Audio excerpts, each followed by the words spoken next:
एक दिन कीर्ति और बालू नाव में सफर करते हुए पड़ोस वाले गांव जा रहे थे। तब बालू ने दीदी से कहा, दीदी, और कितने दिनों तक अपना गांव यूं ही पिछड़ा हुआ रहेगा? पड़ोस वाले गांव जाना हो तो नाव ही एक सहारा है। गांव में इतना सारा पानी होने के बावजूद भी खेतों में पानी के लिए अकाल पड़ा रहता है। दूसरा कोई काज करने के लिए इस गांव से कहीं और जाना चाहो तो नदी पार करने के अलावा कोई और चारा नहीं, जो कि मुश्किल है। यूं बात करते हुए उन्होंने नदी पार कर ली। नाव से उतरकर कीर्ति ने बालू से कहा, बालू, भला हम क्या कर सकते हैं? गांव वालों को मैंने बात करते हुए सुना था कि हमारे माँ बाबूजी भी नदी पार करते हुए अचानक आई तेज लट के कारण डूबकर और यूं उनकी मौत हो गई।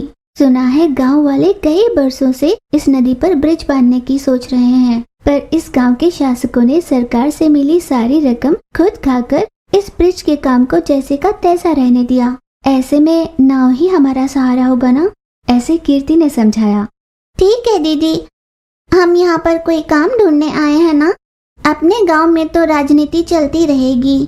चलो देखें कि कोई हमें काम देता भी है या नहीं। ये सोचकर दोनों गांव घूमने लगे। कुछ देर के बाद वापस वो नदी किनारे पहुंचे। फिर से नाव चढ़कर अपने गांव लौटने लगे।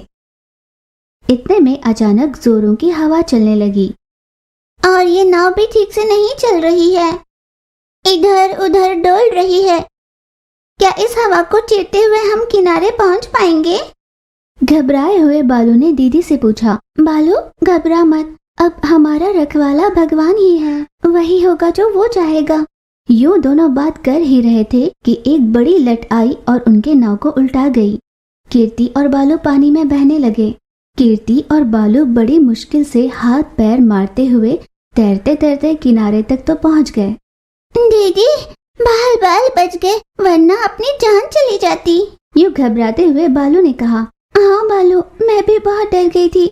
अगर मैं मर जाती तो तू अकेला कैसे जीता, यही सोचकर मैं घबरा रही थी। भगवान की दया से हम बच गए, ऐसे कीर्ति ने कहा।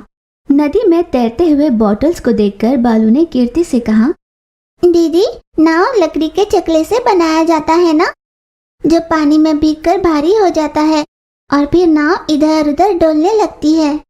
और देखो तो उन प्लास्टिक बॉटल्स को, वो कैसे पानी में तैर रहे हैं।